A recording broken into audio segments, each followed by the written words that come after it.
किसान कब्रिस्तान आसपास के इलाकों के लिए बंद कर दिया गया है। तो इंतज़ामिया से जो हमारी बात हुई, इंतज़ामिया ने हमें ये बताया कि कब्रिस्तान को फिल वक्त बंद कर दिया गया है, कोई गुंजाइश नहीं है आने के लिए, यहाँ तस्दीक की कोई गुंजाइश नहीं है। अभी इस पर काम होगा, इस कब्रिस्तान को बढ़ाया जाएगा, इसी वजह से इस कब्रिस्तान को बंद किया गया है। तो मेरी गुजारिश है अपने इलाके के अब्दुल्ला गोट के शाह लतीफ़ टाउन के आवाम से कि खुदारा अब तो बेजार हो जाएं, अब तो होश के नाखून ले लें कि ये कब्रिस्तान है, ये भी बंद कर दिया गया है। अब मैं मज़ीद आप लोगों से ये गुजारिश करूँगा कि आप इस आसरे पर भी नहीं रहें कि हमें कब्रिस्तान जो है ना मिलेगा, हमारे लिए आज़ाद होगा, हम अपनी तदफीन अपने मुर्दे वहीं दफनाएंगे, बल्कि अपने लिए कब्रिस्तान की ज़मीन लेने के लिए, ज़मीन अलाट करने के लिए उठें, अमली तौर पर इकदाम उठाएं, कब हमारे लिए कब्रिस्तान की ज़मीन अलाट की जाए। अच्छा रहीम शाह भाई, पूछना ये चाहूँगा कि ये जो हमारे एरिए हैं, ये कब्रिस्तान कितने एरिया को कवर करता था जिनको अभी मसाइल का सामना किया जाएगा?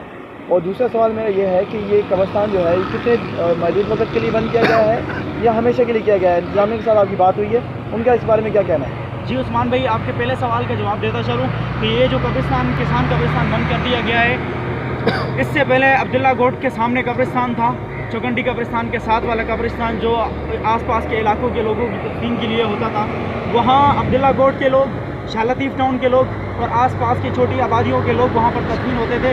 अब उसको मुकम्मल तौर पर बंद कर दिया गया है। अब उसके बाद आपने दूसरा सवाल किया कि ये कब तक खोल दिया जाएगा, इसकी अभी इंतज़ामिया ने कोई तस्दीक नहीं की, इस बारे में कोई नहीं बताया कि कब तक खुलेगा। मे भी या इसको दोबारा तदफीन के लिए, मुर्दों को दफनाने के लिए खोल दिया जाए या इसको बंद कर दिया जाए, इस बात में भी कोई हम कुछ नहीं कह सकते। लेकिन एक पैगाम देता चलें गोट के लोगों को, शाह लतीफ़ टाउन के लोगों को, आसपास के लोगों के लिए, खुदारा अब उठ जाएँ और अपने लिए कब्रिस्तान की ज़मीन का मुतालबा करें कि जल्द अज जल्द मैयत होने से पहले आपको कब्रिस्तान की ज़मीन अलाट की जाए। रहीम शाह भाई, पूछना ये था, सवाल मेरा ये है कि आप इस जगह पर इनसे यहाँ मुतालबा करने आए हैं कि हमें ज़मीन दी जाए, या फिर आप इनसे एक मतलब डायलॉग करने आए हैं कि यहाँ पर कब्रिस्तान का क्या स्टेटस है और इसका कब तक आवाम के लिए खोला जाएगा? आप इनसे मुतालबा करने आए हैं या ये इस ज़मीन का स्टेटस भी बता दें, इस कब्रिस्तान का स्टेटस बता दें कि ये कब्रिस्तान किस तरह वक़्त किया गया है या सरकारी सतह पर ये आवाम के लिए खोला जाता है? जी उस्मान भाई, हम तो यहाँ उनसे बल्कि इनका शुक्रिया अदा करने आए हैं कि इन्होंने हमारे लिए इतना वक्त कब्रिस्तान दिया। हमने अपने जितने भी हमारी मैयतें हुई, जितने भी हमारे तदफीन हुए, हम लोगों ने यहाँ पर तदफीन किए, ये इनका बहुत बड़ा जो है ना हम लोगों पर मेहरबानी है। इनका हम शुक्रिया अदा करते हैं कि इन्होंने हमारे लिए ज़मीन वक्त की।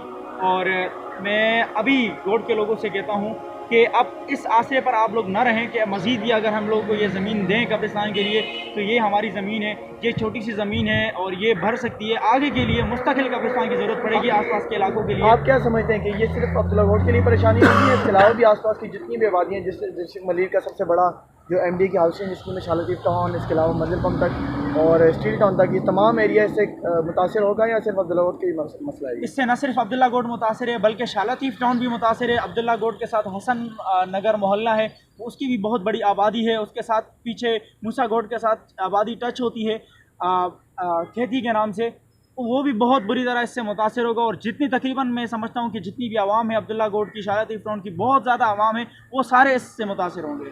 सही है, शुक्रिया।